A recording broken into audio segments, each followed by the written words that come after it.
Don't forget to subscribe and let us know what you want to see next. The Headless Ghost King protected the boy in his arms as soon as he was born. Not only did the legendary Snow Corps general personally clear the way for him, even spirit medium deaf Granny was willing to sacrifice herself to save him. Even a ghost immortal who had cultivated for 1,000 years came to propose to him. Only because the boy is a child of extreme Yin, a rare encounter in 10,000 years. Once he cultivates the ghostly Tao, his cultivation speed will be 100 times faster than that of an ordinary person. But he will also become the best choice for Bai Gui possession. Therefore, he has become the target of 100 ghosts fighting for him. On this day, which happened to be the ghostly gate opening on the 15th day of the 7th lunar month, a pregnant woman went door to door asking for help to save her unborn child. Owen, who was half asleep, was very puzzled, wondering who it could be at this late hour. But he saw that the visitor had a pale complexion. He couldn't help but take another look. He then realized that it was a pregnant woman with a big belly. He thought that she must be a pitiful woman, so he kindly invited her into the house to rest. But at that moment, the deaf granny next door shouted loudly, "Don't mind her, she's already a dead person." Upon hearing this, Owen was suddenly scared and broke out in a cold sweat. He took a few steps back in a row. But he was grabbed by the woman's wrist. "Please, save my child." Deaf Granny, holding a willow whip, slowly approached. "I am a legitimate spirit medium disciple, serving the 4 pillars and 8 columns of the immortals. How dare you demons run wild here?" As soon as she finished speaking, she whipped the woman fiercely, causing her to let out a sharp scream, only to see white smoke rising from the spot where Deaf Granny had whipped. However, the woman, despite being in intense pain, continued to roar fiercely. "I didn't die, and neither did my child," she said. Upon hearing this, Deaf Granny couldn't help but sigh. "Your vitality has already dissipated. You have only managed to hang on until now due to the strong determination of being a mother," she said. "Your unborn child is probably gone as well." But Deaf Granny didn't finish her sentence. The woman angrily tore open her clothes on her belly and roared, "My child is still alive! He's still alive!" Deaf Granny and Owen were both stunned when they saw the huge centipede on the woman's belly. They were shocked to discover that it was actually a deadly fetus being transferred. How could someone use such a malicious secret art to harm others? Deaf Granny suddenly realized what was going on. The fetus's life is hanging by a thread now. If the fetus in the woman's belly dies, and her attachment disappears, she will turn into a ghost struggling to deliver. Then the pregnant women in the village will be in danger. Upon hearing Deaf Granny's words, Owen hastily said, "Then we should quickly assist with the delivery." But Deaf Granny quickly calculated by snapping her fingers. She was suddenly covered in cold sweat. This child cannot be born. It's almost midnight. And tonight at the Z hour it's the Yin year month and time if this child is born. It will cause the living to cry and the 100 ghosts to laugh. Moreover, a child of extreme Yin is born with mediumship and once engaged in spiritual practice, the speed of ghostly Tao will be hundreds of times faster than ordinary ones, making it the best choice for evil ghosts' possessions. Nowadays, it seems that the area within 100 miles is probably being watched by ghosts, who want to seize corpses for cultivation. If this child is born, it will surely lead to the night parade of hundreds ghosts, and both you and I will die here. But at this moment, the clock strikes at the Z hour. The woman suddenly let out a painful howl. The centipede on her stomach also came alive at this moment. The centipede leaped up and bit towards Deaf Granny. Luckily, Owen was agile and strong. He drew the big knife behind him. He immediately chopped the centipede into 2 pieces. But the woman's abdomen was missing the stitches of the centipede. The baby in her belly fell out wrapped in black blood. Seeing this situation, Deaf Granny reluctantly picked up the baby. This child of extreme Yin was finally born. Owen on the side suddenly asked doubtfully, "How come this child doesn't have an umbilical cord?" It turns out that the baby was taken out of the mother's body as soon as it was formed. He and 5 poisons blood were stuffed into a woman's body born in the Yin year, month, and time. That's why there is no umbilical cord. Moreover, the person performing the transplantation must be the child's direct relative. After the child matures, he will torture the woman to death. By then, the evil chi will rise to the sky without any consciousness. He will only obey the person casting the spell. Only with deep blood feuds will one seek such revenge on enemies. Not only does this harm the child, but even the child's biological parents will be cursed. After death, they will become lonely ghosts wandering around. The underworld will not even accept them. Saying this, deaf Granny couldn't help but use her hands to stroke the woman's head. You have suffered so much. Rest assured, I will help raise the child properly. However, the woman knelt directly on the ground. This is a family heirloom of the child. I hope you won't tell him the truth. I can only repay your great kindness in the next life. As the woman's obsession dissipated, she completely lost her life force. However, as the woman fell, eerie voices suddenly emanated from all around, calling out Owen's name. Upon hearing this, Owen was about to respond. He was promptly stopped by Deaf Granny. This is a ghost's call. Do not pay any attention to it. The ghostly gate has been opened now. The scent of the 5 poison's blood is becoming more intense. These dirt creatures can't wait any longer. Take the child back inside first. I will deal with him. After that, Deaf Granny performed the hand seal 4 pillars and 8 columns of the immortals, asking the 8th master to possess her. As Deaf Granny's words fell, behind her, the figure of a huge snake suddenly appeared. Owen also knew the situation was urgent and quickly carried the boy back into the house. He handed the boy over to Deaf Granny's children. Deaf Granny's son only saw Owen return alone. He was anxious to go out and help. Owen, however, reassured him not to worry. Your mom is the most powerful spirit medium disciple within a radius of 100 miles. In addition, this is the great seal of your mom. She asked you to take it and sit on the rooftop. You must not speak or move, no matter what happens. If something happens to me and your mother, take your wife and children and run. Hide under the old pine tree at East Peak. It will protect you. After finishing these instructions, Owen came into the yard. He took out a piece of cloth and securely tied the machete to his hand. The Deaf Granny possessed by 8th Master saw Owen coming out again, feeling somewhat surprised. Hey, old man, why are you back again? Upon hearing this, Owen respectfully said, You are the mediums of immortals for 8th Master and Deaf Granny, while I am her old neighbor. We each have our own responsibilities to maintain our relationship. When 8th Master heard this, a hint of coldness flashed in his eyes. I'm just a snake. Don't elevate me too highly.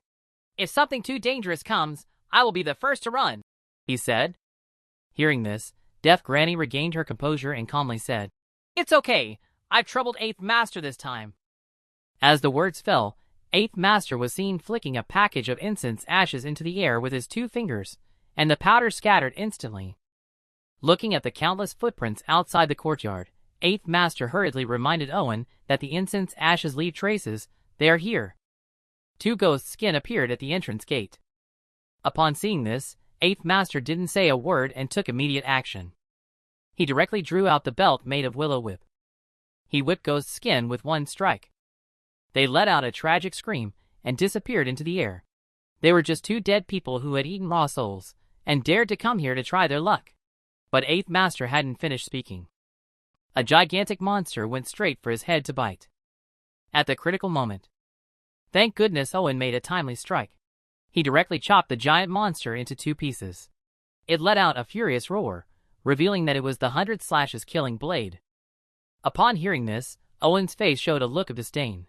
More than 10,000 enemies have been killed by the 100 Slashes killing blade.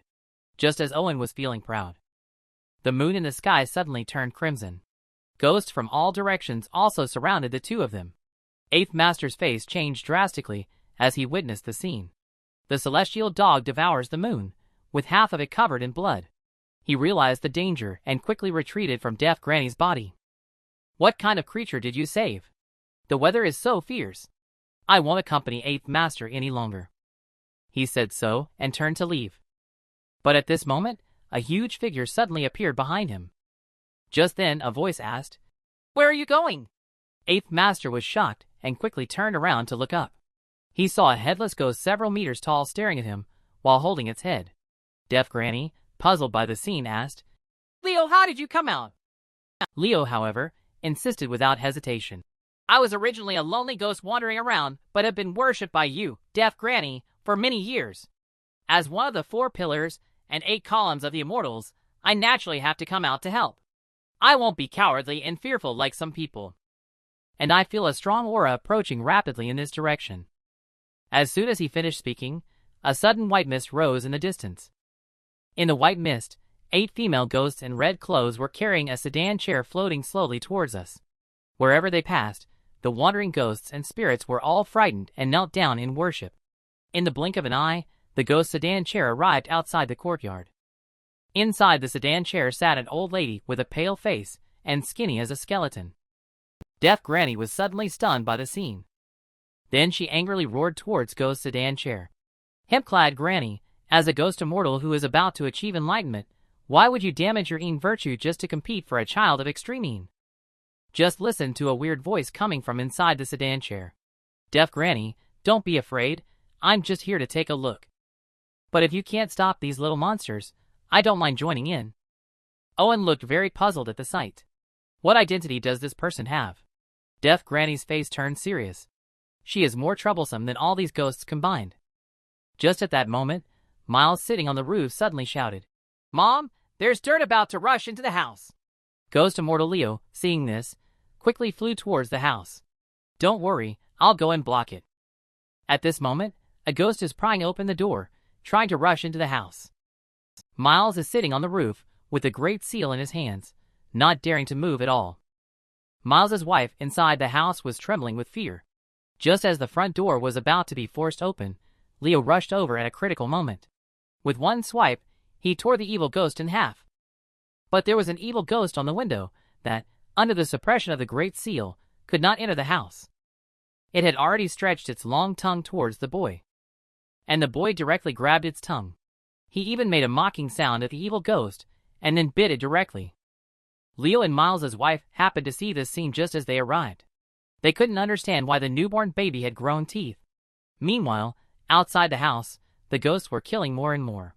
Deaf Granny knew that if this continued, once the incense ashes were contaminated by een energy and lost their effectiveness, these evil ghosts would be completely unstoppable. Owen, on the other hand, calmly expressed, "What's there to be afraid of? The two of us are enough to keep them safe until they leave." Deaf Granny fell silent for a moment upon hearing Owen's words. She then shouted loudly inside the house, "Miles, take your wife and children and run. I will hold off these things for you." But before she could get any response, Leo suddenly appeared in front of Deaf Granny, holding the child. Owen was very puzzled at the sight. How did you manage to bring the child out? However, Deaf Granny quickly noticed something was amiss. Leo has been controlled by the child of extreme een. The surrounding ghosts saw the child of extreme een and emerged on their own. They all rushed forward eagerly to compete for it. But at this moment, the boy's eyes were shining fiercely, emitting an eerie laugh. He directly burrowed into the abdomen of the corpse. He is controlling the corpse to stand up. The female corpse seemed to come back to life again. She rushed towards the surrounding ghosts. The ghost suddenly let out a series of wailing cries. The howl of the female corpse echoed through the sky. At the moment she stopped, most of the surrounding ghosts had already been slaughtered. This scene shocked everyone beyond words. So ferocious right after birth. Who knows what he will become in the future? But Eighth Master hiding aside knows. This won't last long. Once the evil energy in the child of Extreme Yin's body disperses, he will become an ordinary child. Just as he said, after the child erupted with an astonishing energy. The corpse that was still chasing and biting the group of ghosts suddenly fell down. Then the boy's blood-red pupils slowly faded away. The ghosts around started to become restless again. They slowly moved towards the boy. Owen shouted loudly, "Don't touch that child!" and was about to charge forward. He was stopped by Deaf Granny. "If you go over there as an ordinary person, you would just be sending yourself to death for no reason." Then she took out a bone of a wronged soul. "Swallow this bone. I will turn into a vengeful ghost to stop these worship of evil. You take the children and run." Upon hearing this, Leo was shocked and turned pale. "No, you will never be able to reborn if you do this." But Granny showed a firm expression on her face. At this point, this is the only way. Just as Deaf Granny was about to take the bones of a wronged soul, the ground suddenly began to tremble, as if a major earthquake was about to occur. Owen saw the mountain in the distance turning into snow. Could it be an avalanche about to happen? But before he could think any further, several cracks appeared on the ground. A bone-chilling coldness emanated from them. Those ghosts touched the cold air and were instantly frozen into ice sculptures. Eighth Master was also so cold that he summoned his true form and wrapped himself into a ball. Even hemp-clad Granny also felt that something was not right. But deaf Granny sensed that this was not an avalanche, but something was about to emerge from underground. As soon as she finished speaking, a figure 8 meters tall slowly emerged from the cold air. Rusty iron chains coiled around him in circles. At the end of the iron chains, dozens of evil ghosts were being dragged along. He is the legendary Snow Corps General. Wherever he passed, not only did he scare the ghosts into kneeling and worshipping, even the hemp-clad Granny who was about to become a ghost immortal. She also fled at the first whiff of trouble. But before becoming the Snow Corps General, his name was Wyatt. Because he was born silly from a young age, he was heartlessly abandoned by his parents in the wilderness. He fended for himself. Fortunately, Wyatt had innate divine powers and managed to survive by relying on his instincts. Later, he was discovered by a kind-hearted woodsman. The woodsman brought him home and adopted him as his own son. Due to Wyatt's honesty and diligence, he won the favor of the woodsman's daughter, Riley. In this way, witnessed by the woodsman couple, the two of them got married and became husband and wife. The good times didn't last long. The bully in the village, who liked Riley, learned about Riley's marriage. He relied on his older brother, who worked as a constable in the yamen. He actually brought a group of people to the woodcutter's house, wanting to forcibly take Riley away. To everyone's surprise, Wyatt was extremely brave and ended up beating up the people who came instead. But the resentful bully used a strategy to lure Wyatt away. The woodcutter fought desperately. But their whole family also suffered a tragic end at the hands of bully. When Wyatt returned home again, the family had already become a few cold corpses. Seeing his wife hanging from the beam, Wyatt was furious. He immediately rushed into the bully's house and slaughtered the entire family. After personally settling the score with his enemy, Wyatt also lost hope in life. He knelt in front of his family's grave for 9 days and 9 nights until he became a corpse covered by ice and snow. Yama learned that he was a person of deep sentiments and loyalty. Instead of condemning him to the 18 levels of hell, he appointed him as the Snow Corps General, transforming him into a mountain deity to guard a region. Deaf Granny, upon seeing the newcomer, who was the Snow Corps General, hurriedly pulled Owen to kneel and pay respect together. If the Snow Corps General also came to snatch the child of Extreme Een, they would be helpless against him. However, the Snow Corps General paid no attention to them. Instead, he walked straight towards the child of Extreme Een. When the child of Extreme Een saw the Snow Corps General, he was not only unafraid but also smiled and reached out for a hug. Seeing this, 8th Master, who was hiding on the side, was directly scared out of his wits. He immediately transformed back to his original form and tried to escape. However, the Snow Corps General just pulled off an iron chain from his body. The powerful force caused the evil ghosts being dragged behind by the iron chain to emit sharp and miserable screams. Then he continued to rub the iron chain in his hand non-stop. He forcefully pulled up the iron chain, turning it into a shiny black earring. He put the earring on the child of Extreme Een's ear. Instantly, fresh blood seeped out. But the next moment, it was all sucked back into the earring. The Snow Corps General showed a relieved smile at the sight. Then he went straight to the female corpse on the ground. At this time, the 8th Master, who had transformed back to his original form, was trying to escape but was caught by him and stepped on the vital point, causing him to scream in agony. The Snow Corps General slowly picked up the female corpse. He walked towards outside the village. Seeing his mother's body being taken away, the child of Extreme Een cried loudly. The deaf Granny, with a lingering fear in her heart, hurriedly comforted him, picking him up and saying, don't cry, everything is fine." While the evil ghosts around had no chance to escape. They were also dragged into the underground by the Snow Corps General using iron chains. When he had completely sunk underground, the first ray of morning sunlight also shone into the village. Owen couldn't help but breathe a sigh of relief. Those dirt issues were finally resolved. But deaf Granny looked gravely into the distance. She lowered her head and gently stroked the head of the child of Extreme Een. The great calamity is not over yet. Before this child's soul is stable, evil ghosts within a 100-mile radius will still come every night to snatch the child of Extreme Een for cultivation. Upon hearing this, Owen's face changed drastically. What? They are still coming? When will his soul stabilize? The 8th Master, who was about to flee, said solemnly. It's still too early. In order to stabilize the soul, one must open the gate and close the heavens. At the very least, he must be able to speak first. This made Owen extremely surprised, waiting for the child to speak. It will be at least 1 or 2 years. How can we get through this? Deaf Granny, however, had a serious expression. It seems that there is only that solution left. Next, the two arrived at the big pine tree at East Peak. Deaf Granny placed the offering she carried on the ground. She kept chanting some words in her mouth. Pine Grandpa, I've come to see you. You saved my life.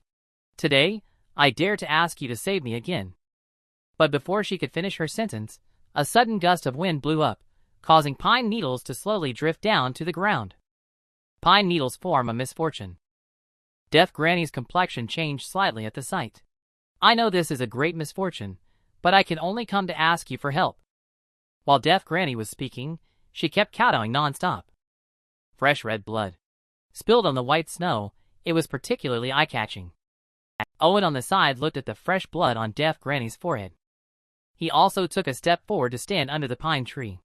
Although I, Owen, do not believe in ghosts or gods, and do not kneel before heaven and earth, but if you are willing to help, I am willing to kowtow to you. After saying that, he suddenly knelt down on the ground. After a few minutes, the pine tree seemed to be contemplating something. A gust of breeze blew again. Immediately, a pine branch fell and hit Owen on the head. Owen is holding the pine branch, looking very puzzled.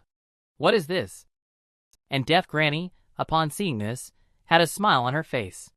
This is the pine oil and eternal pine that we need. What use could such a small pine branch like eternal pine have? Upon hearing this, Deaf Granny chuckled. You will find out soon.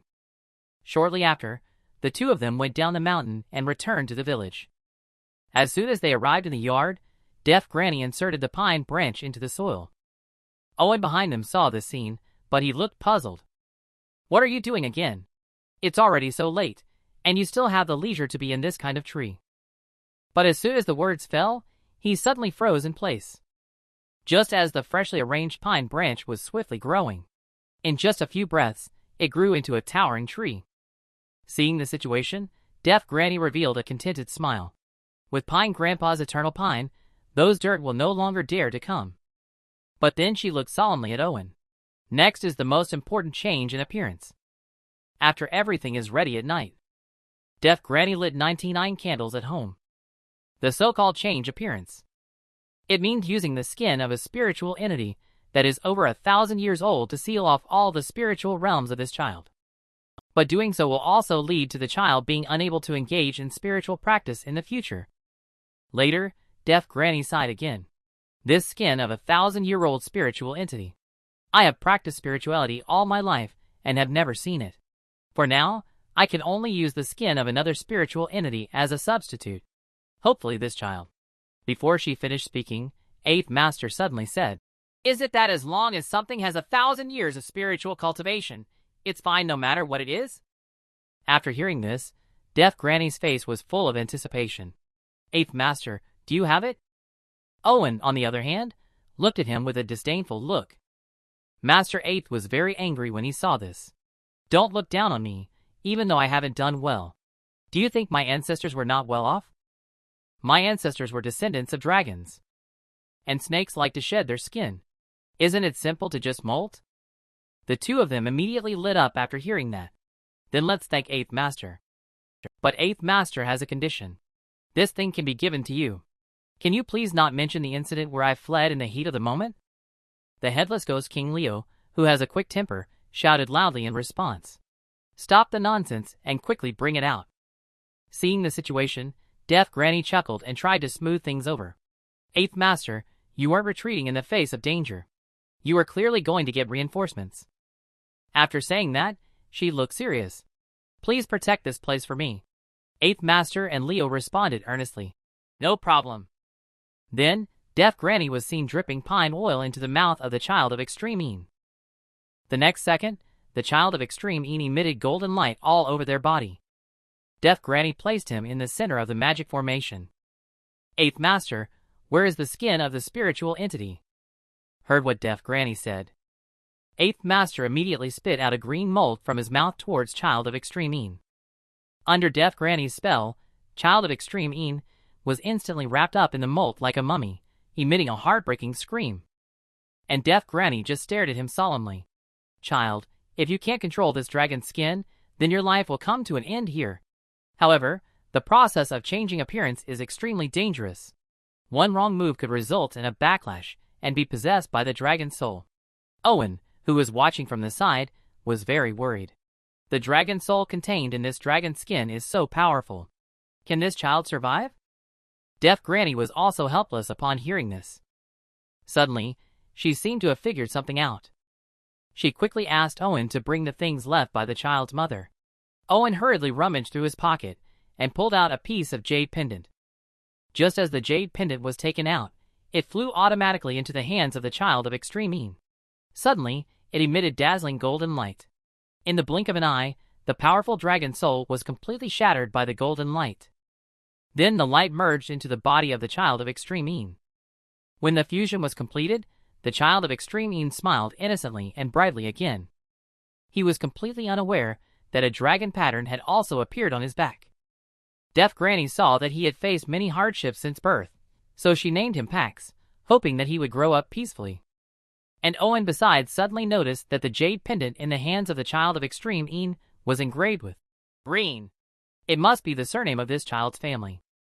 Upon hearing this, Deaf Granny looked kindly at the Child of Extreme Een and said, "In that case, let's call you Pax Green." 5 years have passed in the blink of an eye. Pax carefully followed Owen up the mountain to gather herbs. Suddenly, their footing slipped. With a bang, he fell to the ground. Owen quickly asked in concern, "Pax, are you okay?" Pax, on the other hand, got up. He smiled and shook his head to indicate that he was fine. He tightly held a handful of herbs in his hand. Owen, seeing this, stepped forward. He patted Pax's head and praised, "Pax, you're amazing. You found an herb so quickly." Pax, however, smiled and expressed that he wanted to gather more herbs to help Uncle Miles heal. "When Uncle Miles gets better, he can take me to catch frogs. Grandma won't be sad anymore." Owen's face darkened upon hearing this. "I'm afraid Uncle Miles might not be able to be cured." And at Deaf Granny's house at this moment, the doctor that was called in is looking at Miles, who is lying on the bed, breathing faintly. The doctor couldn't help but sigh deeply, indicating that he was helpless. Upon hearing this, Miles's wife burst into tears immediately. Deaf Granny also forced a bitter smile. It has been a month since the outbreak of this epidemic. Those who could leave the village have already left. Those who can't escape can only wait to be infected and die. It seems that sooner or later, I will be involved too. By then, it will be enough for our whole family to reunite underground. As soon as these words were spoken, weak Miles quickly spoke up to comfort.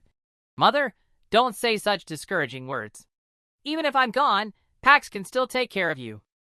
But just after saying this, Miles couldn't help but start coughing. At the same time, he also didn't forget to instruct that after his death, his wife should remarry when she gives birth to the child. She is still so young. But before he could finish his words, Miles' wife exclaimed excitedly that she would never remarry. Upon hearing this, Deaf Granny couldn't stop her tears from falling. "Rest assured, I will definitely treat her as my own daughter. She will get married in a grand and beautiful way." Just as several people were heartbroken and despondent, Pax suddenly pushed open the door. "Uncle Miles, I've brought the medicine back." Deaf Granny quickly stopped him. "Pax, please go out quickly. Be careful not to be infected by the epidemic." But Pax said he was not afraid. "I have medicine." He then went straight around Deaf Granny and headed straight for Uncle Miles lying on the sickbed. But he was grabbed by the doctor and pulled back by his clothes and hat. "The child is young but quite opinionated. Do you know how many people have died in this epidemic already? Just a few broken wheats and you think." The doctor hadn't finished speaking when he was shocked by the herbs in Pax's arms. Seeing this scene, Pax spoke directly. "Buplurum, astragalus root, almamum fruit, licorice root, Pinellia tuber. These herbs are boiled into minor buplurum decoction. It is most effective for dispelling epidemic diseases and expelling evil influences." The doctor was pleasantly surprised and held up Pax. "Why didn't I think of it? Who taught you about minor buplurum decoction? Please introduce me to this master." Pax was about to answer that no one had taught him. Owen suddenly rushed into the room. In order to keep Pax's extraordinary secret hidden, he had to bravely claim that he was the one who taught him. The doctor became even more excited after hearing this. He rushed over and grabbed Owen's hand. The doctor's eyes sparkled as he stared at him. "I never expected you to hide so deeply." Deaf Granny lovingly patted Pax on the head. She knew deep down that Owen was not capable of this. "Good child, you have saved our entire village." She then hurriedly ran towards the gate to share this news with everyone. But at this moment, Pax waved to Deaf Granny. "Grandma, remember to say hi to the sister in the well for me." Upon hearing this, Deaf Granny's face instantly changed color, and she stood frozen in place. She hurriedly asked where Pax had seen it in the well. Pax thought for a moment. It seemed to be in the well at Thomas's house. That sister also flew out and licked Uncle Miles's neck while lying on his back. Miles's wife was horrified after hearing this. "You not change Pax's appearance? How can he still see that dirt?" Deaf Granny's expression tightened at the mention. When changing appearance, it seems that his eyes were revealed without being covered by dragon scales. "I'll take the opportunity of delivering medicine to go and see the sister Pax mentioned." Deaf Granny and a few others soon arrived at Thomas's house. Deaf Granny stepped forward and knocked on the door a few times. Before long, Thomas opened the door in confusion. "Aunt, how did you come?" Before Deaf Granny could explain her purpose, the doctor eagerly stepped forward to inform her of Thomas's purpose for coming. He mentioned that minor buplurum decoction can cure the plague. Several patients who just took the medicine had already seen their fever subside. Thomas quickly pulled the doctor into the house as a guest after hearing this.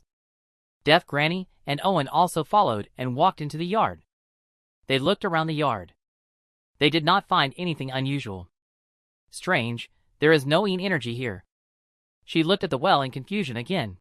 Still no issues whatsoever. Could it be that Pax was mistaken?